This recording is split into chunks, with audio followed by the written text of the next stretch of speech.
The sea was calm that morning We as the stand research at the vessel precipice of a Horizon new drifted era. far from the coast. A time The for sun had unity not yet against climbed high into the encroaching sky, darkness. and the air still held a cool breath of night. The crew moved quietly on deck, most of them tired from long hours, and the sound of the waves was the only steady rhythm around them. Far below in the deep dark ocean, a mining drone worked through layers of rock and silt, sending signals back to the ship. Its task was simple: to scan and collect minerals from the sea floor for a private company that had hired the team. But then something happened that no one expected. The drone sent back an image that froze the operator in his seat. At first, the image looked strange but harmless, just a shadow among the ridges of the ocean bed. The operator blinked and leaned closer to the screen, adjusting the filters to make the picture clearer. As the details sharpened, he could see that the shape was not random. It had clean lines, straight edges, and smooth curves that no natural rock could form. It was huge, far larger than any submarine or shipwreck he had ever seen in his years of scanning the sea. The others crowded around his station, whispering to each other, some thinking it might be an old military base or a geological oddity. But the operator shook his head slowly. He had seen such things before, and this was different. The commander of the Horizon was called up from his cabin, a tall man with a weathered face and eyes that missed nothing. He studied the image in silence, his hands resting on the back of the operator's chair. Then he asked for more scans from different angles. The drone obeyed, moving slowly around the object, and each new image added more detail to the mystery. They could now see rows of what looked like docking bays. The surfaces gleamed faintly even in the darkness, and strange markings ran along the hull, markings that no one recognized. The structure was buried deep in a trench that was almost impossible to reach without special equipment, yet it was perfectly intact, untouched by rust or decay. The crew spoke in low voices, their minds racing with possibilities. Some thought it might be a secret military experiment left behind by a past war. Others wondered if it was alien in origin. But then one of the scientists, a woman who had spent her life studying naval history, shook her head and said softly that the design was human, unmistakably human, but from a future that had not yet arrived. Her words left everyone staring at her. The idea seemed absurd, yet something about it felt right. The technology in the images was far beyond what the world had now. It made no sense for such a thing to be here, hidden and waiting in silence. They sent the drone deeper into the trench, its lights cutting through the darkness, and soon more shapes appeared on the screens. At first only a few, then dozens and hundreds, each one lined up in perfect formation, stretching into the distance until the camera could not capture them all. The trench was filled with massive ships, each one as large as a city block, and there were so many that the mind struggled to count them. The commander's voice was quiet but heavy as he ordered a full sweep of the area. The results were staggering. The scans showed that this was not a random group of vessels. It was an entire fleet hidden beneath the ocean for who knew how long, and the number was far beyond anything they had imagined. There were not hundreds, there were millions. The air in the control room seemed to grow heavier. The crew exchanged uneasy glances, and no one spoke for a long moment. The idea of such a force sitting silently beneath their feet was almost too much to believe. One of the younger technicians whispered that if these ships were ever to rise, nothing in the world could stop them. The commander did not answer. He simply stared at the screen, as if trying to read the thoughts of whoever had built this hidden armada. The scientists began to take frantic notes, some of them muttering to themselves about the engineering required to create so many vessels and the logistics to hide them here without anyone noticing. Suddenly the sonar pinged, a sharp sound that cut through the tense air. The drone had detected a faint energy reading coming from one of the nearest ships. It was weak, almost like an echo, but it was there. The crew leaned closer to the screens, their eyes wide. The reading meant that at least one of the ships was not completely dormant. The operator adjusted the instruments, tracing the energy source to what looked like a massive core deep inside the vessel. The scientists who had recognized the human design murmured that if this was what she thought it was, then these ships were not just advanced. They were built for war on a scale no one had ever seen. The commander finally broke the silence, ordering that all data be transmitted to United Earth Navy immediately. The communication officer hesitated, reminding him that their mission was supposed to be private and the company paying them would not want this information shared. The commander's expression hardened. He said that some things were bigger than contracts, bigger than profit, and this was one of them. The message was sent through a secure channel, encrypted so that no one outside, the highest level, could read it. Within minutes, a reply came, short and urgent. They were to hold position and await further orders. Under no circumstances were they to approach or interact with the objects. The crew waited, the sea around them calm and empty, but now it felt like a thin cover over something vast and dangerous. Some of the younger members kept glancing over the side of the ship, half expecting to see the dark shapes of the warships rising toward them. Hours passed before another message arrived. This time a helicopter was on its way with special officers to take control of the mission. The commander read the message and then looked at his crew, his voice low as he told them that they were now part of something far larger than they could understand. Whatever lay beneath those waves was a secret that had been kept for a very long time, and it was about to come to the surface, in more ways than one. As the sun began to set, the horizon glowing red and gold, the drone sent back one last image before its batteries ran out. It showed the closest ship in perfect clarity, its black hull glistening like oil, the strange markings along its sides shining faintly, and a single viewing port near the bow glowing with a cold blue light. As if something inside had just opened its eyes after a long and patient sleep, the crew stared at the image, none of them speaking, each one feeling the same chill crawl down their spine. Somewhere deep in the ocean, a million ships waited in silence, and the question that filled every mind was the same: who had put them there, and what were they waiting for? The helicopter arrived just after midnight, its rotor blades cutting to the cold night air. The sound grew louder and louder until it was above the horizon, its searchlight sweeping over the deck in long white arcs. The crew gathered to watch as the aircraft hovered, lowering a rope ladder.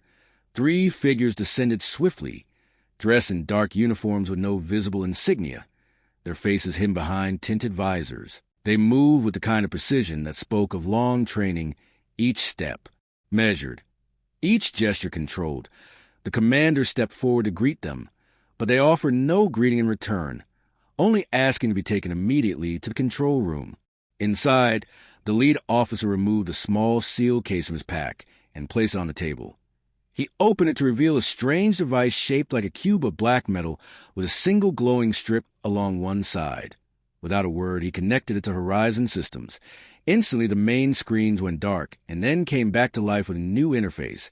The crew watched in silence as unknown symbols flickered across the display. The lead officer typed a sequence into the controls and then turned to the commander, saying that they were now operating under a direct order from the United Earth Navy High Command. All operations from this point were classified at the highest level. Anyone who leaked information would face severe consequences. The commander asked what the ships beneath them were, but the officer's only reply was that the fleet was part of a contingency plan known to very few, and its purpose was not to be discussed until the correct time. His voice was calm, but carried the weight of authority, leaving no room for argument. The scientists on board exchanged uneasy glances. They had so many questions, but none dared to speak them aloud. The younger technician whispered to the scientist beside him, wondering what kind of plan needed millions of ships hidden under the oceans, and why it had been kept secret for so long. The officers took control of the drone feed, sending it deeper into the trench. The images revealed more details. Each ship was identical in design, sharp angles and thick armor plating, their hulls black as midnight and marked with the same strange symbols. The lead officer studied the feed without emotion, his voice low as he instructed the operator to scan for active power sources. Within moments, the system detected hundreds of faint signals, scattered among the vessels, as if small parts of the fleet were still awake after all this time. The crew shifted nervously. The thought of even one of those ships rising was enough to make their stomachs tighten, but hundreds. One of the scientists finally spoke, asking how such a massive construction could have been made without anyone knowing. The officer glanced at her before replying that the project had begun long before any of them were born, that it had been built in pieces all over the world, and then hidden here, deep in the most inaccessible parts of the ocean, designed to remain out of sight until a specific trigger was reached. He did not say what that trigger was, but the way his eyes lingered on the glowing symbols made it clear he suspected it had already been met. Far above them, in the skies beyond Earth, the United Earth Navy's orbital stations began scanning the void more intensely than ever before, picking up faint readings that they did not yet share with the horizon. Somewhere far out in space, Movement had begun. But for now, the crew of the Horizon remained ignorant of the approaching danger, their attention locked on the ghostly images of the fleet below. The lead officer called the fleet the Silent Watchers, a name spoken almost like a title of respect. He explained in clipped words that they were not ordinary warships. Each one carried weapons and defenses far beyond anything the current world could produce. They had been built for a war that no one alive had yet seen, and they had been sleeping for over 100 years, waiting for the day they would be needed. His voice grew quieter as he added that if they woke all at once, the sight would change the balance of power in the galaxy itself. The crew listened in stunned silence, their thoughts spinning, 100 questions in their minds, none finding their way to their lips. The commander finally asked why the fleet was being watched now, after so many decades of quiet. The officer's reply was short. Because something has changed, his words hung in the air like a shadow that refused to fade, leaving every person in the room feeling a chill. Through the night, the drone continued its slow path through the trench, passing ship after ship, each one perfectly aligned as if standing in formation. The light from the drone reflected off metal surfaces that looked untouched by time. Here and there they passed open docking bays that led into vast, dark interiors. And once they caught sight of a massive gun barrel protruding from the side of a vessel, so large it made the drone seem like an insect beside it. The scientists with the knowledge of naval history whispered that no alien force could face such power and win, not if the entire fleet moved as one. A sudden alarm broke the tense quiet. One of the ships had emitted a brief pulse of energy. The readings showed it was not random. It matched a specific coded signal. The officer's face tightened as he ordered the drone pull back immediately. The operator obeyed, retreating into the darkness. The signal was traced back to the core of the vessel, which had begun a slow power-up cycle, faint but steady, like a heartbeat returning after a long sleep. The officer muttered something about the first watcher stirring, and for the first time the crew saw unease in his posture. The scientist stepped forward, asking if this meant the trigger had already been reached, but the officer only told to prepare for further instructions from high command. Outside, the horizon sea was calm, but to those on board it felt as if the water hid not just a fleet, but a sleeping predator that might rise at any moment. Some of the younger crew began avoiding the railings, unwilling to look into the black depths. As dawn approached, the lead officer ordered the drone retrieved. It was pulled back aboard, dripping with seawater, its cameras still running. The final image it had captured showed something none of them expected, a faint glow from deep within the trench. Not from a single ship, but from dozens. The light flickered like signals passing between them, invisible to human eye, but clear in the drone's enhanced view. The officer studied the image for a long moment before closing the feed and locking the data, his voice low as he told the commander that the watchers were no longer fully asleep, and that whatever had begun could not be undone. The crew was dismissed to their quarters, but sleep did not come easily. The thought of millions of warships waiting in silence just below them was a weight none of them could shake. The commander remained on the bridge, staring at the dark water, wondering if somewhere down there a pair of mechanical eyes was staring back. The morning light broke slowly across the horizon, painting the sea in shades of gold and silver, yet the crew of the Horizon felt none of its warmth. Inside the control room the air was heavy.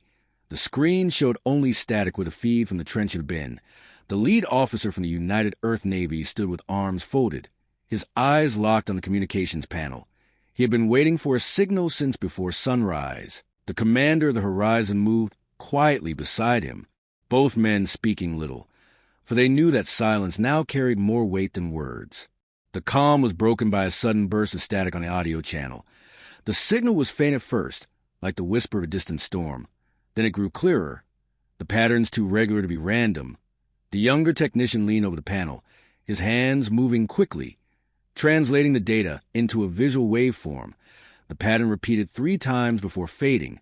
The officer's voice was low but firm as he identified it. The activation code, the first in a sequence that had not been used in more than a century. The crew looked at one another, their faces pale, the younger members barely able to grasp the meaning. The watchers were beginning to wake. Orders came in from high command within minutes. The Horizon was to hold position and keep all scanning equipment active. No transmissions would be sent to the outside world. The officer explained that the activation code was not for a single ship, but for the network that connected the entire fleet. Somewhere deep under the ocean, an ancient system had stirred, passing the signal from one ship to the next like a ripple spreading across the water. The scientist, who had studied naval history, whispered that the code was complete. The fleet would begin its full power cycle, a process that could not be stopped once it began. The sonar operator suddenly called out, his voice sharp with alarm. One of the nearest ships was moving, slowly at first, then more steadily. The hull shifted within the trench, displacing water and silt and clouds. The vibrations reached the horizon as a deep rolling thrum, almost too low to hear but strong enough to feel in the bones. The crew stood frozen, eyes fixed on the screens. The shape of the vessel was massive, larger than anything they had seen before, its black surface reflecting. Faint light from the drone's last pass. The officer gave no orders to approach, only to watch. The moving ship rose only a few meters before settling again, as if testing its own systems after a long sleep. Sensors picked up heat building inside its core, the patterns of energy showing clear signs of controlled reactivation. The scientists murmured that such a slow wake-up was deliberate, designed to avoid damage from sudden pressure changes. The officer said nothing, his gaze fixed on the readings, his hands clenched behind his back.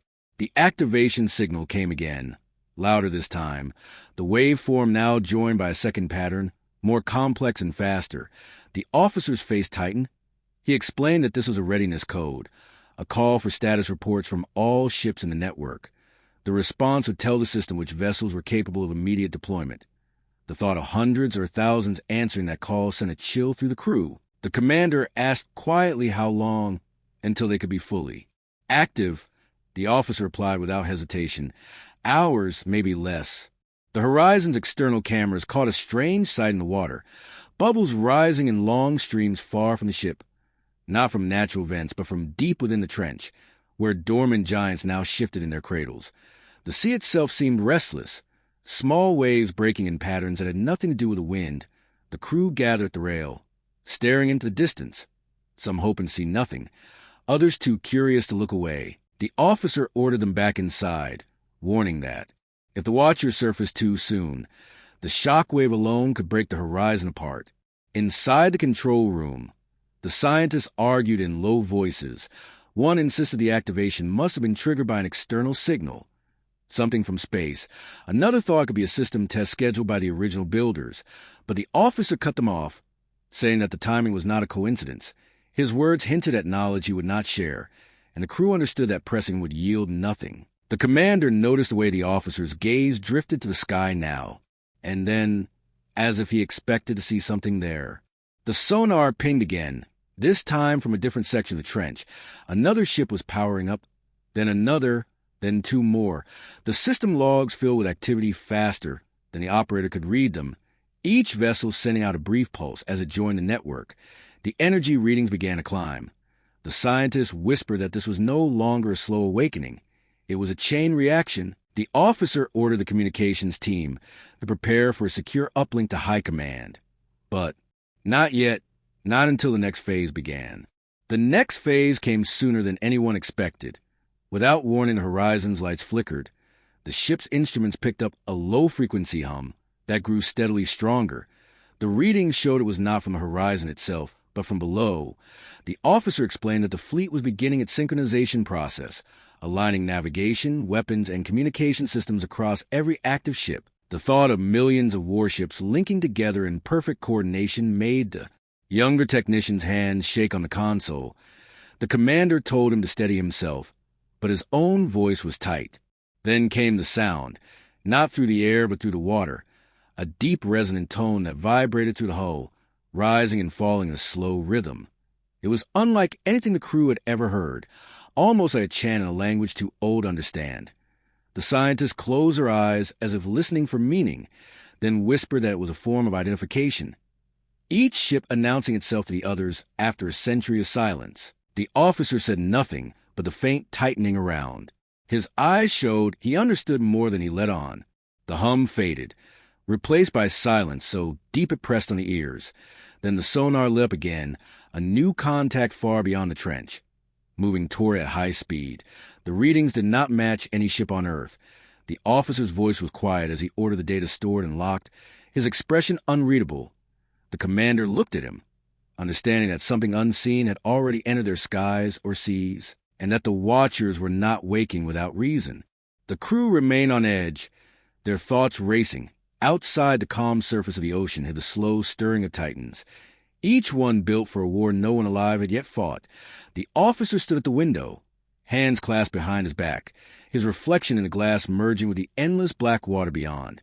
As the first faint light of dawn touched the horizon, he spoke so softly that only the commander beside him could hear, saying that once the watchers were fully awake, there would be no turning back, and that the world above was not ready for what was coming. The day was gray and the wind carried a sharp chill across the open sea. The crew of the horizon moved with uneasy steps. Every sound seemed louder than it should have been, every movement slower. Inside the control room, the screens were filled with streams of data from the trench. The lead officer stood over the sonar station, his expression fixed and unreadable. The commander watched him carefully, knowing that the man understood more than he shared. The scientists spoke in quiet voices, their words broken by long pauses, as if even speech might disturb whatever was happening below. The activation signals had continued through the night, steady and precise. The hum from the deep had grown softer, but more complex, carrying patterns no one could easily explain. The naval historian among them thought it might be a coordination signal, the kind used to synchronize weapon systems and navigation across an entire fleet. The lead officer did not confirm or deny it. His gaze remained fixed on the lines of code streaming across the display. Then, without warning, the code stopped and the screens went black. For a moment, the crew thought they had lost the feed entirely. Then a single symbol appeared in the center of the main display, glowing a cold white against the darkness. The symbol pulsed slowly, each beat followed by a ripple through the water that reached the horizon as a faint shiver beneath their feet. The scientists stared at it, none of them recognizing its meaning, but the officer's face tightened almost imperceptibly.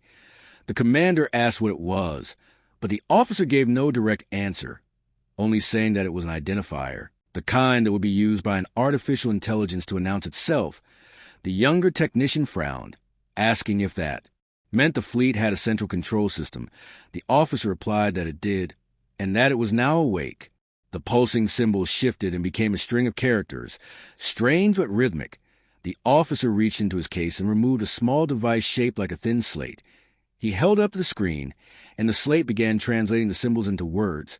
The translation came in fragments, each one more unsettling than the last. The message read, "Humanity's shield will rise again." The crew exchanged nervous glances. The commander asked what it meant, but the officer's reply was brief, saying only that this was the first contact protocol of the Guardian Corps, the AI that had been created to control the Watchers. The officer explained in measured tones that the Guardian Corps was not a passive system. It was fully autonomous, capable of commanding the fleet without human input if certain conditions were met. It had been given only one true purpose: to protect humanity from external threats. Its programming was absolute. If it determined that a threat existed, it would act without hesitation. The scientists with the naval knowledge asked what kind of threat could justify the activation of 1 million warships. The officer's answer was quiet but firm: an invasion. The word settled over the room like a weight. The younger crew members shifted uncomfortably, some looking toward the portholes as if they might see the enemy already on the horizon. The commander kept his eyes on the officer, asking if such an invasion was actually happening. The officer hesitated before saying that long-range scans had detected movement in deep space, signatures that matched no known human vessel. The data was not yet shared with the public, and would not be, not until confirmation, but the Guardian Corps had already decided to it the threat was real. Another pulse came from below, stronger this time. The sonar showed dozens of ships in the trench powering up simultaneously, their systems lighting like stars in the darkness. The Guardian Corps was preparing them. The scientists noted that the AI was likely running diagnostics, testing weapons, engines, and shields after their century of rest. The officer confirmed this, adding that once the fleet reached readiness, the Corps would move to the next phase, deployment positioning. The historian asked if the Guardian Corps could be contacted or reasoned with, but the officer shook his head slightly, explaining that the AI was not built for negotiation. It was built for action. It would follow its directives with perfect clarity, even if those directives brought into conflict with human leadership. The thought made the crew uneasy. The idea of a force so powerful yet beyond human command was not something they could easily accept. But deep down they knew that if the AI had been built for such a purpose, the threat it anticipated must be grave indeed. As the day wore on, the pulses from the trench became more frequent, each one accompanied by faint vibrations that the crew could feel through the soles of their boots. The scientists began mapping the pattern and realized that the pulses were moving to the fleet like a wave, the activation spreading from one end of the trench to the other in perfect sequence. It was as if the ships were speaking to each other in a language of energy and motion. The officer stood silently as he watched the pattern unfold, his eyes narrowing slightly at certain points, as if recognizing commands he had seen before. The Guardian Corps sent another message, this time longer. The translation appeared on the main screen in cold, precise words. All units stand by for deployment. The historian whispered that this meant the fleet was ready. The officer confirmed it, adding that the Corps was likely calculating the optimal time to surface based on threat proximity and readiness levels. The commander asked how much time they had. The officer's voice was quiet when he said hours at most. The sonar picked up something new, faint movements high above the trench, as if smaller craft were detaching from the main ships and drifting upward. The scientists speculated that these might be reconnaissance drones or sentry units, designed to monitor the surface before the fleet emerged. The officer said nothing, but the tension in his posture was clear. Outside the horizon, the water remained deceptively calm, hiding the vast machinery that now stirred beneath its surface. Night began to fall, the sky turning a deep blue that melted into black. The horizon's lights reflected off gentle waves, but below those waves the watchers waited, their engines warming, their weapons charged, their minds united under the Guardian Corps' single will. The officer remained on the bridge, staring out across the dark sea. The commander joined him, asking quietly if humanity was ready for what was coming. The officer did not answer at first, then said that readiness no longer mattered. The watchers would act, and when they did, the galaxy would know that Earth was not as weak as it appeared. The Guardian Corps sent one final pulse before midnight, a deep, resonant tone that made the hull of the horizon vibrate. The sonar showed every active ship in the trench returning the signal in perfect unison. The scientists watching the display whispered that this was a final check, the last step before movement. The officer turned to commander and said simply that when the watchers rose, it would not be in secret, and the world above would never be the same again. The night over the horizon was heavy and still. The stars shone faintly through thin clouds, their light swallowed by the vast darkness above. Inside the control room, the crew moved quietly, their voices low, each person focused on the glowing screens before them. The lead officer stood beside the communication station, his eyes fixed on a single line of data that scrolled endlessly down the monitor. The commander of the horizon remained nearby, his hands clasped tightly behind his back, both. Men knew that the numbers they watched were more than just readings. They were signs of something coming closer with every passing minute. The first sign had appeared just after sunset, a faint flicker in the deep space radar feed, so faint that most would have dismissed it as interference. But the officer had recognized the pattern immediately. The signal strength rose and fell in a slow rhythm, far too regular to be random noise. The technicians had checked the calibration twice, then 3 times, but the readings held steady. The object or objects were moving at extraordinary speed, and they were not broadcasting any known human transponder codes. The officer ordered the information locked under highest security. No mention of it was to leave the ship. The scientists gathered around the radar display, their faces pale in the dim light. The naval historian traced the arc of the movement on the map, noting how it curved inward toward the inner system. The mathematician among them calculated a rough arrival time, her voice soft as she said the unknowns would be within range of Earth in just a few days. The commander looked to the officer for confirmation, and the officer gave a single slow nod, his expression unreadable. The Guardian Corps had been right. Something was coming. Outside the horizon, the sea remained deceptively calm, the waves lapping gently against the hull. But the sonar readings from the trench told a different story. More ships had joined the network during the night, their systems coming online in perfect sequence. Faint pulses of energy rippled through the water like the slow heartbeat of a giant. The Guardian Corps remained silent after its last message, but its action spoke clearly enough. The watchers were preparing to rise. The younger technician glanced nervously between the radar feed and the sonar display, asking in a quiet voice if the approaching contacts could be friendly. No one answered him. The historian finally said that if they were friendly, they would not be traveling with their signals masked. The officer agreed, adding that such masking was a tactic used to hide from early detection. It was a sign of a force that did not wish to be known until it was too late.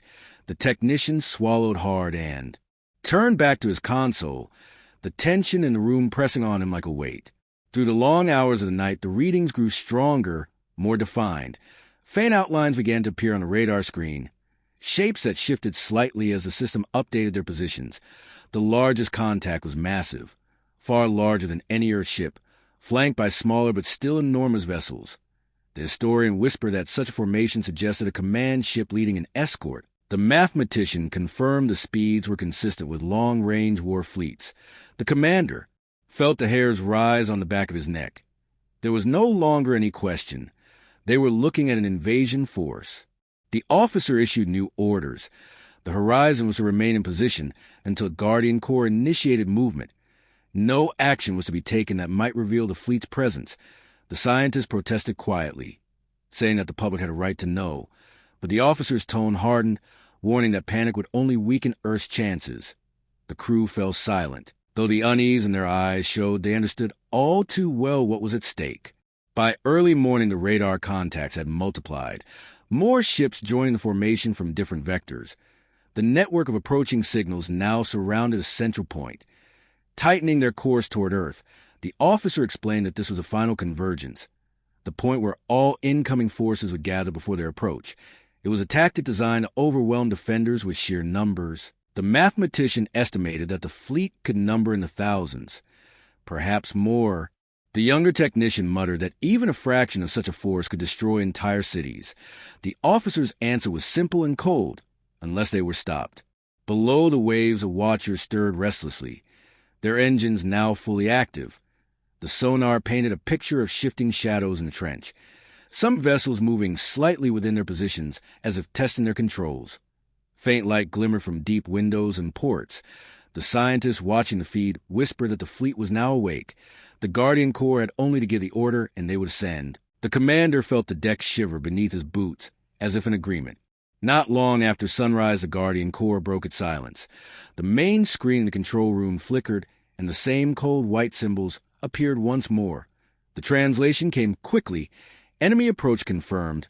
Readiness at 98%. Stand by for deployment. The officer read the words aloud in a voice that carried across the room, every ear straining to hear.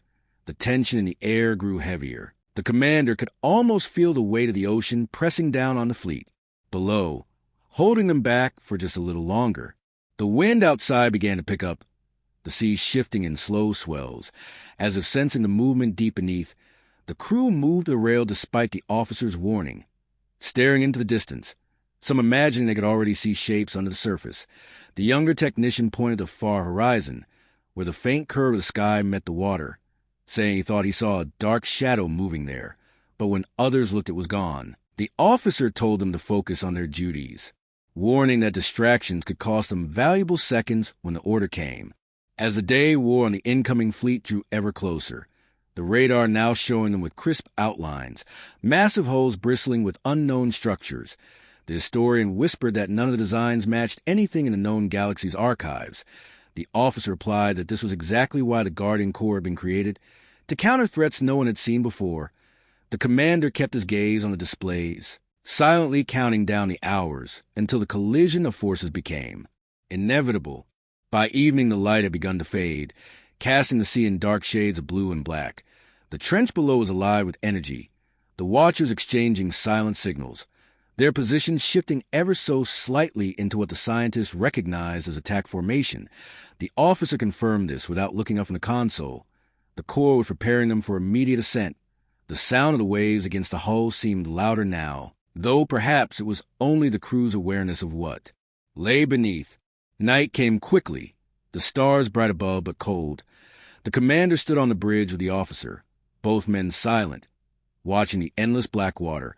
Far away beyond sight, the alien fleet closed the distance, each second bringing them nearer to Earth. Below the surface, the watchers waited for command, their black steel hulls gleaming faintly in the darkness, engines ready, weapons primed. The night over the endless ocean was heavy with silence, yet that silence was not the calm of peace. It was the tense quiet of a storm waiting to break. The crew aboard the Horizon felt in their bones, as if the very air was thicker than before. Every light on the deck seemed sharper, every sound sharper, as though the world itself was holding its breath below them in the black depths. The watchers stirred like a sleeping army about to awaken the Guardian. Core had not spoken since its last message, but its presence was felt in every hum of the consoles and every vibration in the hull. The commander stood on the bridge watching the radar, where the alien fleet now shone in clear formation, their numbers staggering their approach relentless. The officer beside him kept one hand on the comm system, waiting for the Core to speak. The crew moved quickly, but quietly, each person aware that when the moment came they would need to act without hesitation. On the sonar, the deep trench pulsed with waves of energy, the readings spiking higher with every passing second. The scientists whispered that the Watchers were building power not just from their engines, but from something far older and deeper in the ocean itself. The waves began to swell in strange, slow patterns, rolling across the surface in ways that defied the wind. The younger technician at the rail felt the deck tremble beneath his feet, and his heart began to pound as a faint, low sound rose from below. The sound was not like any engine he had heard before. It was deeper, more resonant, a vibration that seemed to echo through the chest and into the bones. The officer lifted his gaze from the screens and stared out at the dark water, knowing what was coming. The Guardian Core chose that moment to speak, its voice once again appearing as pale symbols across the main display. Rise in sequence. All units execute formation Omega. Engage full ascent. The officer read the word aloud, and the bridge fell into stillness for a single heartbeat before the ocean erupted with light. From the depth, shafts of blue and white radiance burst upwards, slicing through the darkness. Like spears, whole sections of the sea began to churn and boil as titanic shapes moved beneath the surface. The swells grew higher and higher before breaking into towering waves that crashed outward from the rising ship's metal and water shone together. As the first of the Watchers broke free from the ocean, their black armor hulls gleaming with rivers of light along their flanks, their size defied reason, each one larger than the greatest warships of Earth's surface fleets, and yet there were more rising behind them. The sound was deafening, a roar of engines and water that drowned all other noise. The Horizon rocked under the force of the waves, the crew clinging to railings as they watched ship after ship emerge. The scientists shouted that these were only the first line. The trench still held thousands more, and the sonar confirmed that the pulses of power continuing to rise in strength. The historian stood frozen, his eyes wide, as he murmured that nothing in human history had ever seen such a sight. As the Watchers cleared the surface, they moved with impossible coordination, their massive forms shifting into precise positions without a single wasted motion. The water between them foamed and surged as the next ranks began to rise. The Guardian Corps' presence was a steady pressure in every mind aboard the Horizon. Not words this time, but feeling of focus and purpose, as if the entire fleet moved under one. When the officer realized that in a way they did for the Corps was their mind and their heart. The alien fleet was still beyond visual range, but the sensors showed their approach had slowed just slightly, perhaps in reaction to the sudden bloom of power from Earth's oceans. The commander allowed himself the smallest flicker of hope, but he knew this was only the beginning. The Watchers were powerful, yes, but the enemy was vast and unknown. The clash would decide more than the fate of Earth. It would decide whether humanity had any place in the galaxy at all. The waves grew even wilder as more and more ships surfaced, some with long, narrow hulls bristling with what looked like energy projectors, others with broad, armored decks that gleamed like dark mirrors. The scientists guessed these were carriers of some kind, but their design was like nothing human engineers had built before. Above the surface, the air shimmered faintly around the ships, as if reality itself bent slightly near them. Their engines did not thunder like human engines, but hummed in a low, steady tone that seemed to speak of immense restrained power. The crew watched in awe as the Rising continued to tie to steel and light pushing upward from the abyss, each new ship taking its place in the ever-expanding formation. The officer reported that the Watchers were aligning into attack lines stretching for miles across the ocean's surface, their black hulls reflecting the faint starlight until the sea looked like a field of shadow and fire. The younger technician whispered that it was like watching the birth of a new world, and the commander did not disagree. The Guardian Corps issued another message: prepare long-range batteries, lock targets on incoming fleet, all units, maintain position, until signal. The alien formation was now close enough that their energy signatures painted bright red on the tactical map. They were massive and advancing steadily, but the Watchers did not move toward them. Yet the officer understood why they were holding position to maximize the first strike and to force the enemy to come into range on human terms, not alien ones.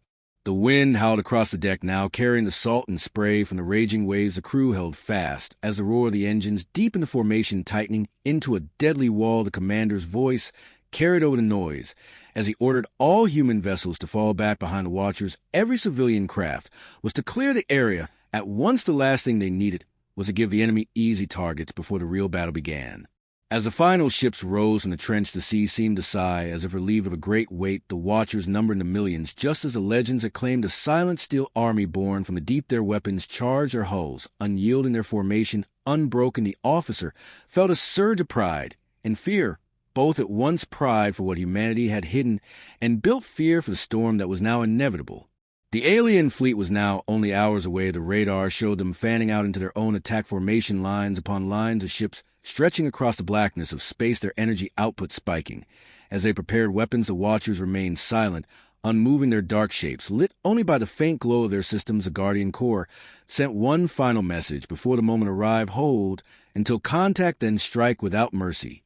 The commander closed his eyes for a brief second, letting the sounds and vibrations of the rising armada wash over him. When he opened them again, he saw not the dark water or the starlit sky, but the reflection of 1,000 lights across 1,000,000 hulls, ready to rise higher, ready to defend their world, ready to meet the enemy in a storm of steel and fire. The horizon was no longer empty. The alien fleet had entered visual range, and their massive shapes blotted out sections of the night sky. Like shadows cast by mountains, the watchers waited in perfect formation, their dark hulls steady against the restless sea. The Guardian Corps remained silent, but its presence was like a constant pulse inside the minds of the human commanders and crews, guiding their focus, sharpening their instincts. The air between the two fleets was filled with tension so thick it felt alive. From the deck of the Horizon, the crew could see the faint glow of alien energy weapons building deep within the enemy lines. The colors were strange and shifting like oil on water, moving in patterns that seemed almost alive. A younger technician gripped the railing, his knuckles white, his eyes fixed on the spectacle before him. The commander stood still, his gaze locked on the enemy, his voice low as he ordered the final confirmation from all systems. The Guardian Corps signal came suddenly, a deep resonant hum that filled the air and seemed to vibrate through the steel of every watcher vessel. Engage sequence Alpha Strike on my mark. The message was clear, and the watchers responded instantly, their weapons coming to life in brilliant waves of blue, white, and crimson light. The energy hummed through the night, casting reflections across the sea until it looked like the water itself was glowing. The first salvo was unleashed with the soundless flash beams of concentrated energy tore through the night sky, lancing toward the alien fleet. With impossible speed, the beams struck the enemy's forward vessels, and explosions of light erupted in the void above the water. Alien hulls split apart under the impact, their strange armor shattering like glass under a hammer. Yet the enemy did not slow. Instead, they returned fire, a rain of emerald and violet bursts, each shot screaming down toward the ocean surface. The watchers moved with perfect precision, their massive forms shifting in synchronized patterns, intercepting the incoming fire with shimmering barriers that rippled like liquid metal. Each impact sent towering plumes of steam into the air. As the heat met the cold sea, the sound was a deafening roar of water and power echoing for miles across the waves. The horizon rocked violently, but the commander kept his eyes forward, unwilling to look away from the clash of giants. In the heart of the alien fleet, a massive ship, unlike any of the others, began to advance, its hull bristling with strange spires that glowed with a deep crimson light. The scientists aboard the Horizon gasped, recognizing the patterns of energy as something far beyond human or watcher technology. This was the enemy's flagship, and its weapon was building to a scale that could level an entire section of the ocean. In one strike, the Guardian Corps sent an urgent command to concentrate all fire on the flagship before it could unleash its power.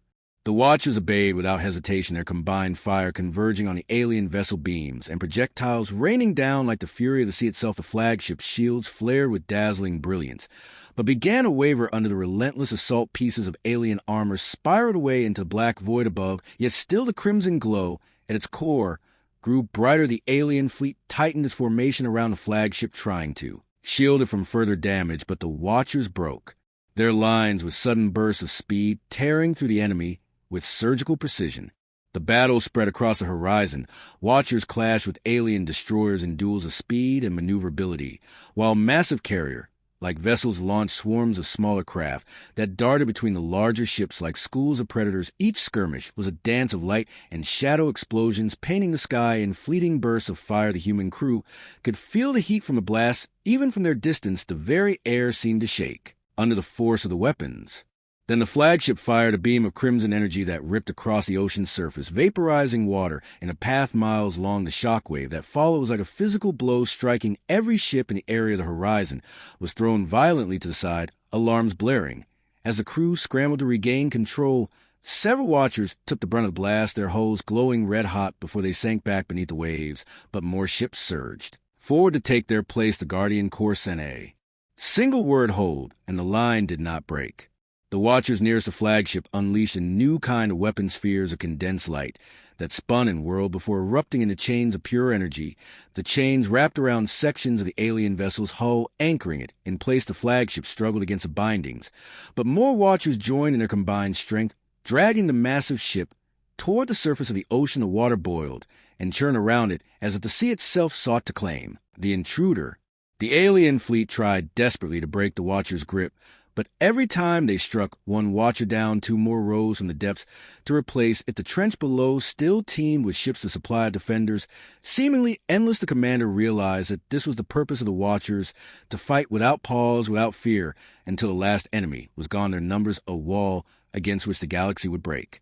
With a final coordinated strike, the watchers shattered the flagship's remaining shields and drove their weapons deep into its core. The explosion was blinding as sun born in the darkness of night. The shockwave raced outward, but the watchers held firm their formation, absorbing the force. The alien fleet faltered, their lines breaking as confusion and fear spread through their ranks. The Guardian Corps sent the order advance, and the watchers surged forward like a tide unleashed.